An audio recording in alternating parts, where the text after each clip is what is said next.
নজর রাখবো বীরভূমের দিকে। কৃষকদের আবেদনের ভিত্তিতে নানুরের চারকোল গ্রাম অঞ্চলে সেচখালের একাধিক অস্থায়ী বাঁধ বুলডোজার দিয়ে সরিয়ে দিল সেচ দপ্তর।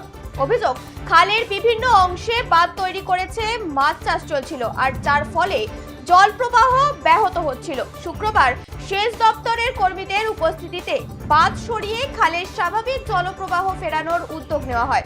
ঘটনাকে ঘিরে রাজনৈতিক চাপানুতর শুরু হয়েছে। স্থানীয়দের দাবি, দীর্ঘদিন ধরে প্রভাবশালীদের মদতে এই মাছ চাষ চলছিল, যদিও সেচ দপ্তর জানিয়েছে কৃষকদের আবেদনের ভিত্তিতেই এই পদক্ষেপ।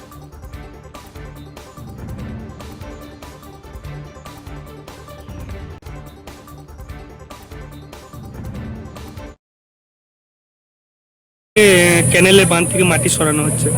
দেখুন, এখানে দীর্ঘ 15 বছর ধরে চাষিরা জল পায় নাই। চাষিরা বিরাট দুঃখিত, কিন্তু পরিবর্তন হওয়ার পর প্রতিটা মানুষ সাহস পেয়েছে এবং চাষিরাও সাহস পেয়েছে।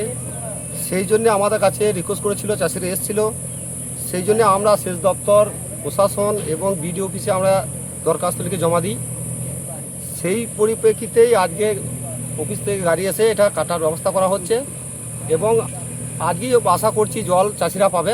কাল থেকে মোটামুটি চাষিরা খুশি এবং চাষিরা চাষও করতে পারবে। কি সমস্যাটা কি ছিল? সমস্যাটা এখানে বাঁধ দিয়ে রেখে এখানে আমাদের একজন আছেন, এই কেলেনটাকে কাজল করে ফেলেছিলেন। সেই কাজল করে কেটে আজকে মোটামুটি কেলেনের আবার পরিণতি করা হচ্ছে, যাতে চাষিরা আবার জল পায়।